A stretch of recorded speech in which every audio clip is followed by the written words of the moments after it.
o João, na época ainda também era da produtora, e eu tendo uma conversa com ele e tal, ele falou, cara, decidi, eu vou sair também. Eu já não tô com alguns projetos legais ali, né? Tô pensando, recebi uma proposta, né, para trabalhar num outro projeto, mas vamos ver o que vai dar. Eu falei, cara, eu tava pensando em abrir alguma coisa minha, não tava pensando em trabalhar para ninguém. Ele falou, então vamos junto. Legal. E ali naquele dia, se eu não me engano, ele vai saber melhor de data, mas eu acho que em junho, 6 de junho ou 6 de julho de 2024, a gente funda a Magos. Legal. A gente ficou pensando no nome, né? Na época eu gostava da Magna, que era a empresa que eu tinha. Com seu primo. Eu até chamei ele na época, do meu primo. Seu primo.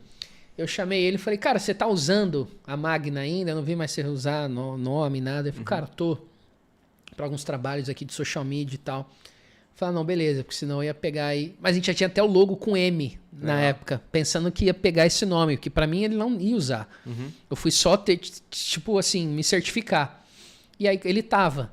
A gente tinha gostado do logo, eu falei, cara, vamos pensar num nome com M, então. Ele fica bom para aproveitar o logo, que ficou legal. Sim. E aí a gente pegou Magos, né? E aí, qual era a ideia da Magos no começo? Eu queria abrir uma empresa, só que eu não queria mais trabalhar com coprodução. Coprodução é esse modelo que existe um expert, um médico, ou sei lá, seja qual for a pessoa que tem muita expertise num assunto, e ela vai lançar produtos digitais e eu tenho um percentual disso. Você faz o back para ele. O que acontece nesse mercado? Que a gente que está nesse bastidor há muito tempo percebe. Quando a pessoa está num tamanho razoável, o acordo de 30%, 50%, que é o que geralmente a gente pede nesse tipo de parceria de coprodução, tá ok. Mas quando ele fica num tamanho que é o que a gente viu infinitas vezes, uma pessoa muito grande, ela sai, sei lá, de 2 mil seguidores para 800 mil seguidores, começa a fazer 1 milhão, 1 milhão e meio de faturamento, a pessoa fala, opa, 30%, 50% é muita coisa. Vamos ter um time próprio. E foi o caminho natural de quase todos esses experts, de sair para formar um time próprio. Eu falei, cara, eu já estava com 4 filhos nessa época. Ou para ter, né? A minha esposa estava grávida da Maria Júlia. Eu não estou disposto a depender da minha sorte na mão do expert querer sair fora e eu ter muita coisa num dia e não ter nada no outro. Sim. Eu falei, eu não quero trabalhar nesse modelo de coprodução.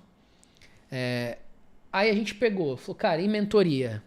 Eu falei, João, tanto eu quanto você sabe que mentoria de marketing já era. Assim, por quê? O que eu acredito? A mentoria, ela funciona quando é o profissional da área ensinando para outro profissional da área. Então, por exemplo, um profissional de marketing, com a mentoria para profissionais de marketing. Certo. O QI de implementação dessa pessoa é muito melhor. Ela vai ter menos dificuldade e tende a ter resultado. Agora, a partir do momento que eu dou orientação, coloco um médico numa sala com um monte de médico, coloco ele para ficar vindo aula, direcionamento, tirar dúvida em grupo, ter um grupo ali de apoio. Cara, esse cara não tem tempo para isso, ele não vai implementar. Resultado, não vai ter, vai ficar frustrado, vai dar dor de cabeça, vai ter reembolso, pronto, o caos está instaurado. Então, eu falei, cara, não tende a funcionar. Tem que ser algo... E eu falei, vender mentoria de marketing para profissional de marketing, eu falei, cara, tá cheio de gente fazendo isso, não vale a pena. É um mercado que a gente não tem como agregar um diferencial muito grande, já tem grandes nomes ali. Eu falei, e se a gente for pro... E aí foi uma conversa minha com ele, a gente decidiu, falou assim, e se a gente for para um dos mercados que é um dos mais antigos, né, que existem no meio corporativo, que é de consultoria. Entrar no negócio da pessoa, desenhar todo o posicionamento digital dela, mas não só o digital, posicionamento de imagem, de arquétipo, de como a pessoa tem que estar, o que ela quer refletir, quem é o público que ela quer ajudar.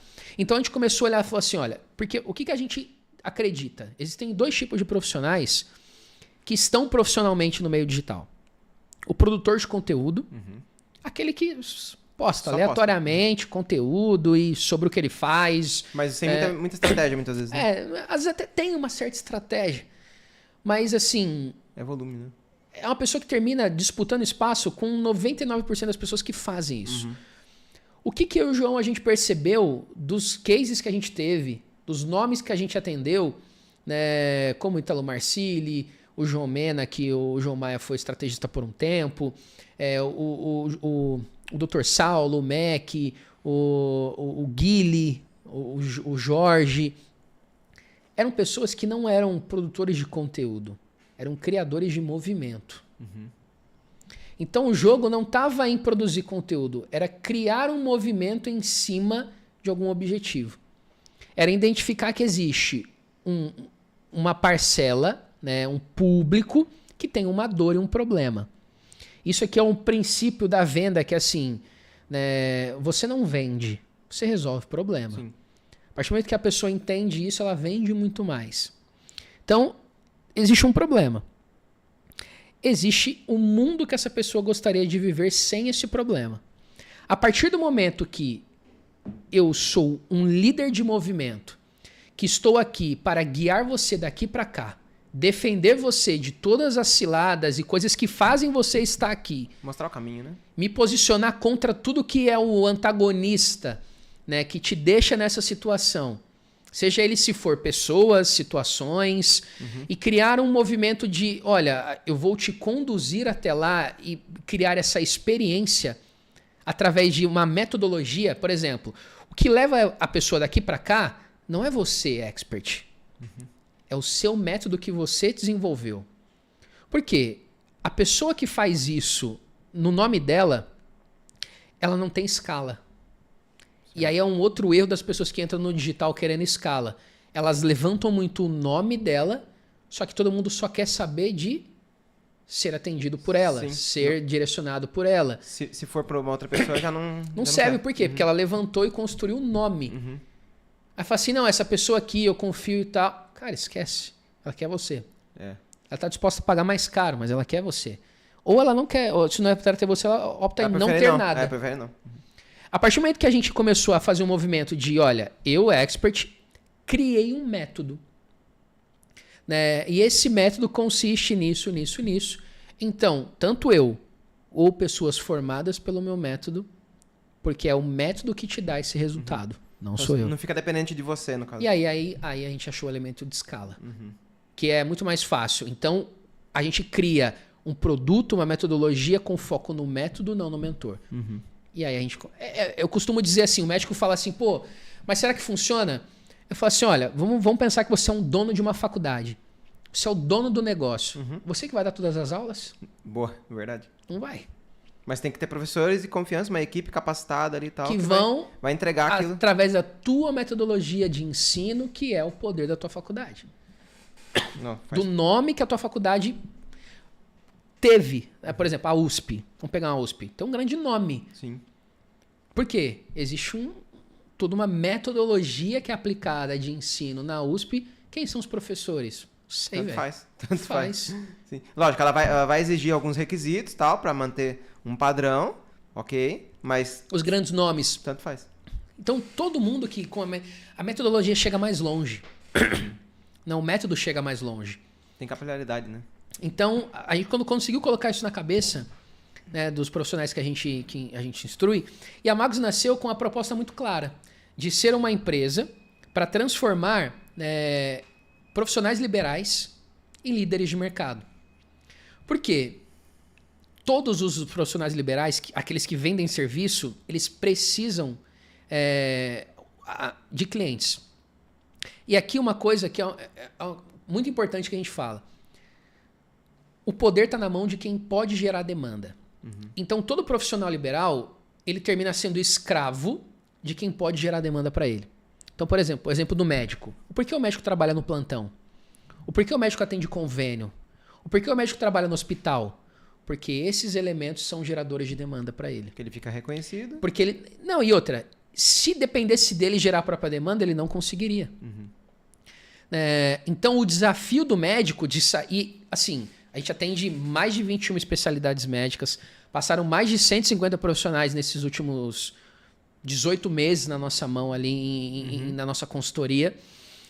E é uma verdade. Todo médico que está cansado, né? Porque ele trabalha muito, ele atende, faz plantão, que suga, drena, mas é uma fonte de renda. Sim. Atende convênio, que paga uma mixaria para ele tem que atender no volume. Aí então, às vezes, a pessoa vai no médico e fala assim, pô, esse médico nem me atendeu direito, o cara nem me ouviu, porque ele tem fila para puxar. Sim. Ele tem, sei lá, 15, 20 pessoas para atender num dia. Não tem como ele te dar atenção. E muitos médicos se incomodam com isso. Falam, cara, eu não consigo ouvir o paciente, porque eu não tenho tempo de perguntar. 15 minutos demora que só de eu perguntar as coisas para ele, quanto mais ouvir. O essencial, né, na verdade. Né, para poder direcionar. Então, muitos médicos que querem migrar para uma consulta particular, porque fala assim, por que então ele não vira e não faz? Porque ele não sabe gerar demanda. Então, o médico que não vive essa realidade de atendimento consultório particular, consultório próprio, é porque não sabe gerar a própria demanda. Não sabe trazer paciente para dentro do seu consultório sem ser por esses meios que geram paciente para ele. Aí vocês vêm com essa... O nosso trabalho vem aí. Eu vou criar todo esse posicionamento, vou fazer ele se tornar uma referência ali, um líder de um movimento, se tornar uma pessoa que todo mundo vai enxergar ele, né, como uma pessoa desejada. Eu quero saber sobre como você pode me ajudar e começar a encher o consultório. E aí o que acontece? O que é o normal lá? Vou dar um exemplo aqui da Eduarda e do Vitor. São 2 médicos que a gente direcionou. A Eduarda, médica, cirurgiã vascular, chegou pra gente com quase 4 mil seguidores. Certo. Mas ela trabalhava numa clínica, né, de duas amigas, 2 clínicas, e ela tinha ali um projeto incipiente da clínica particular dela. Ela trabalhava nessas outras 2 porque ela não tinha volume para ela. Sim. Então a gente começou a trabalhar toda a questão de reposicionamento, de imagem, trocar foto, trocar bio, destaque, post, uma metodologia de postagem para que ela cresça. Porque a gente costuma dizer assim, o erro não está no conteúdo que o médico posta, está no formato. O formato, ele escolhe um formato desinteressante. O médico tem que entender que a pessoa que está vendo o conteúdo dele estava roletando ali, o Reels. Ele não estava procurando por o médico. Ele estava vendo conteúdo de Reels. E se o seu conteúdo não tem esse tipo de formatação interessante, o cara nem vai passar. Sim. Então, assim, não adianta você postar muito. Era até bizarro, porque assim, a Eduarda tinha 4 mil seguidores com 941 postagens. Com um pequeno ajuste de formatação, de método, de movimento, ela foi para 1.125 postagens. Deu nem 90 a mais. Sim. Deu umas 80 e pouco para 24 mil seguidores. Nossa. Abandonou os outros 2 lugares de atendimento, fila de espera na clínica particular dela. Caramba. Então, assim, não precisamos nem fazer tráfego direto para ela. Por quê? Porque foi muito certeiro. Tem caso que precisa? Tem. Não são todas as áreas. Tem área da medicina, a gente meio que divide em 2 pilares. O médico que vende saúde e o médico que trata a doença. O médico que vende saúde, ele é muito mais próspero financeiramente. O médico, por quê? Porque a pessoa não precisa estar doente para precisar dele. Ela pode estar querendo uma condição melhor. Então você está falando de um nutricionista? Um endócrino, vamos por exemplo, um dermatologista. Parte de estética. Enfim, diversas áreas. Mas o médico um cardiologista com foco na saúde e na performance. Médicos que têm procedimento associados. Mas tem muito médico que, assim, vou dar alguns exemplos, nefrologista, pediatra, oncologista, eles precisam da demanda da doença para procura. E aí a gente tem que fazer um trabalho muito grande de branding. Certo. A pessoa procurou por esse tipo de profissional, tem que te achar. Porque ele é referência ali, né? Tem que te achar. E te achar como uma das melhores recomendações possíveis. Porque a disputa é muito grande.